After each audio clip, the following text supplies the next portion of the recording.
noite de 26 de abril de 1953, Lisboa apareceu iluminada. A capital do Império preparava-se para festejar os 25 anos de presença no governo da nação do Dr. António de Oliveira Salazar.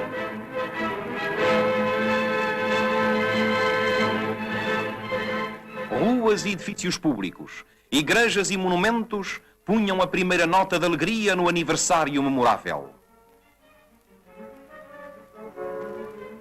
A fonte luminosa da Alameda Afonso Henriques era um manancial de luz.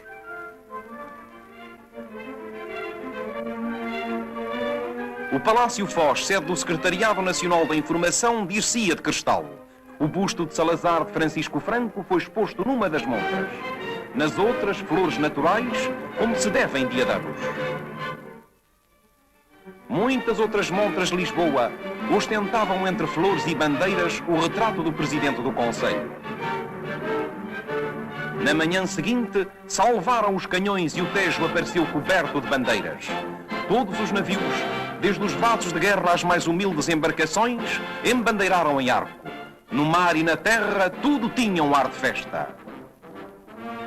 As janelas apareceram engalanadas e grande multidão acorreu à tarde aos arredores do Palácio de São Bento. Na Avenida 24 de Julho, concentraram-se muitos milhares de bandeiras, vindas de todos os pontos do país e de todos os lugares do mundo onde vivem portugueses. Régulos de Moçambique trouxeram a mensagem de fidelidade dos descendentes dos Vátuas. Régulos fulas da Guiné vieram testemunhar a atual dedicação das raças que antes nos combateram. Vieram régulos de Timor, entre eles os filhos do heróico Dom Aleixo, com as bandeiras que furtaram aos ultrajes da ocupação nipónica com risco da própria vida.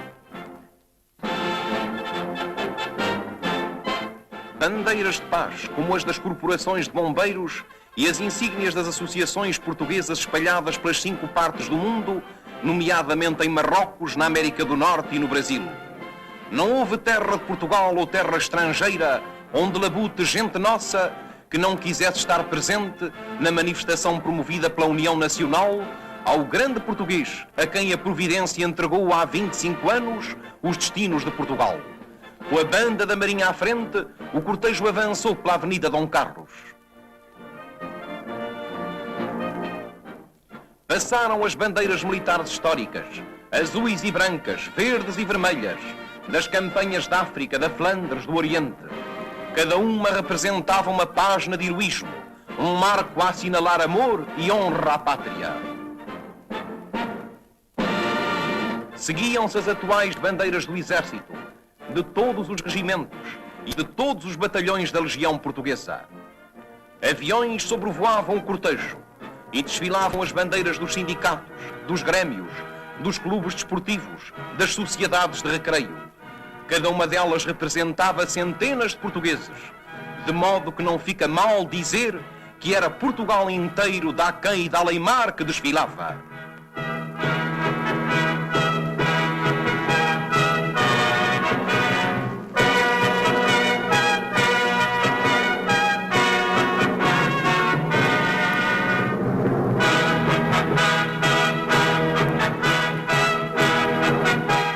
Na calçada da Estrela e em todas as ruas circunvizinhas aglomerava-se impressionante multidão.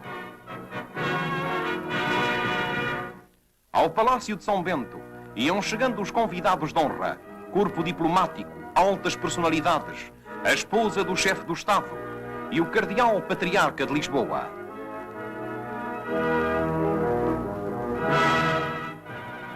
Pouco depois chegava, muito aclamado, o Presidente da República.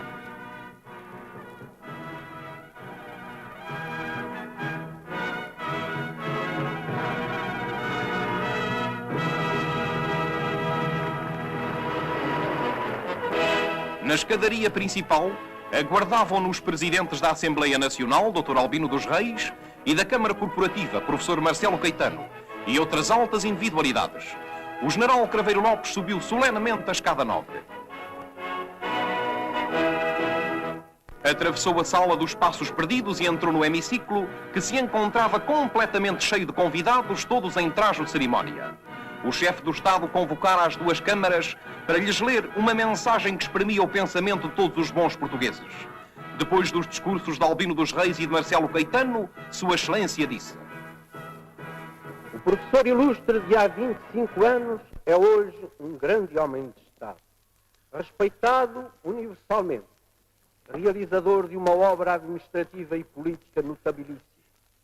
É a aspiração de todos os portugueses e meu ardente voto que a Providência conserve a saúde do Presidente Salazar, a fim de poder continuar a sua patriótica missão para prestígio de Portugal, sua prosperidade e grandeza.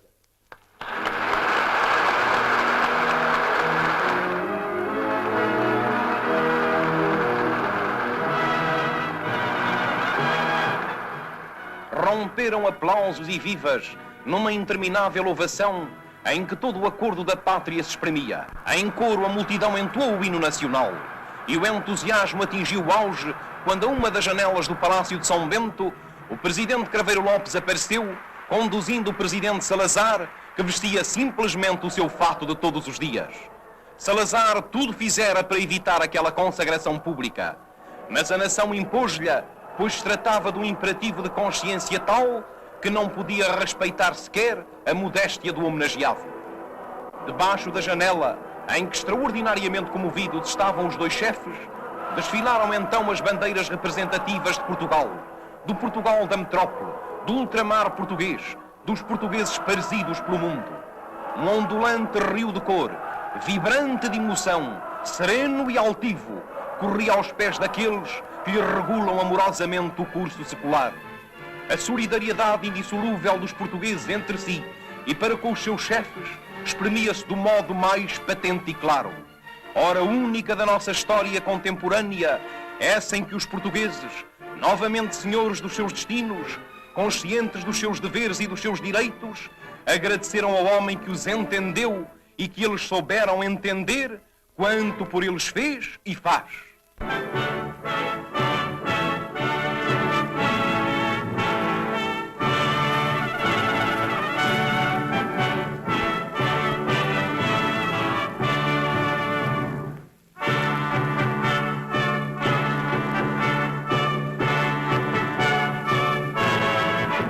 O estandarte da União Nacional era empunhado pelo engenheiro Cancela de Abreu, presidente da Comissão Executiva, a quem se deve a modelar a organização do magnífico cortejo.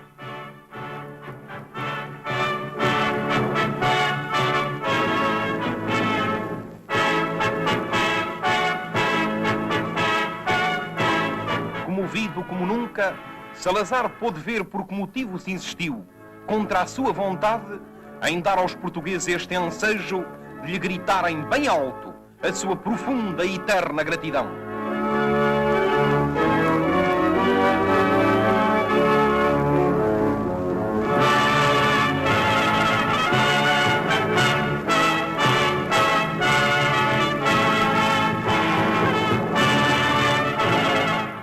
Nessa mesma noite, realizou-se no Pavilhão dos Desportos uma sessão de homenagem ao chefe do governo promovida pela Liga 28 de Maio. Nela participaram o Orfeão Académico de Coimbra e altas personalidades políticas, incluindo vários membros do governo. O Orfeão cantou a portuguesa e outros números corais com o brilho que o distingue. Presidiu a sessão o professor João da Costa Leite, ministro da Presidência, e falaram diversos oradores, representando cada um deles um setor da vida mental portuguesa. Todos fizeram a apologia do Dr. Oliveira Salazar, como homem e como estadista, como doutrinador, como político de pensamento e de ação, louvando a sua imensa obra que salvou Portugal da catástrofe que o ameaçava em 1926. No dia seguinte, o presidente do Conselho examinou atentamente as bandeiras vindas do ultramar e do estrangeiro que haviam figurado no cortejo e que se concentraram nos corredores e na sala nobre do Palácio da Assembleia Nacional.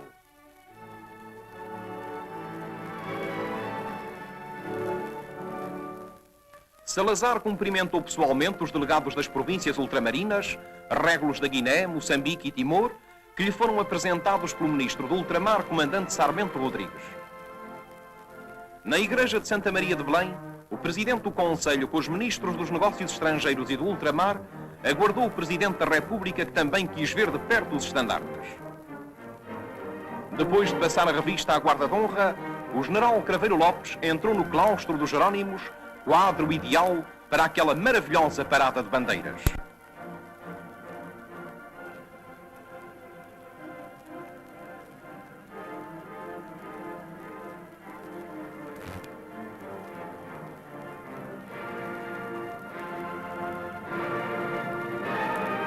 E o Ministro dos Negócios Estrangeiros proferiu um sentido discurso em que disse: celebraram o acontecimento de transcendente vibração nacional, que foi do braço um quartel de século, em que a pátria portuguesa teve aventura rara, verdadeiro dom da providência, de ser governada ininterruptamente por um dos seus mais ilustres filhos de todas as épocas.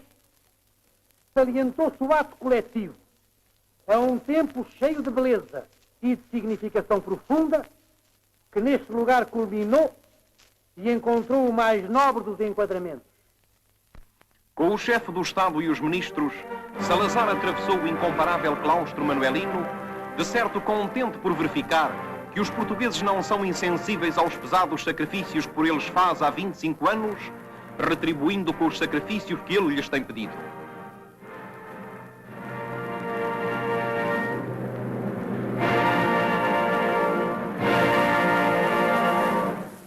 No dia 28 de abril, aniversário natalício de Salazar, as mulheres portuguesas mandaram celebrar na igreja de São Domingos Tédeum solene em ação de graças.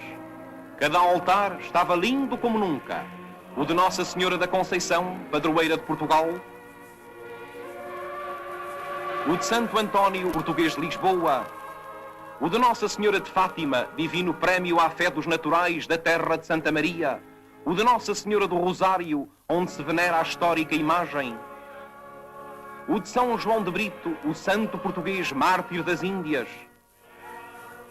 O de Cristo Rei, que proclama a devoção dos portugueses ao Altíssimo, entronizado em glória depois da divina paixão, que simboliza a imagem do Senhor dos Passos.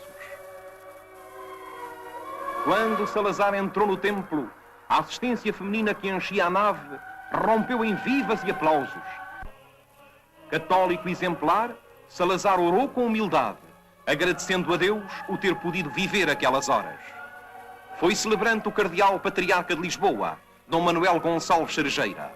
Na alocução que proferiu, disse que a data que celebrava já não pertencia a um homem, mas à nação e à história.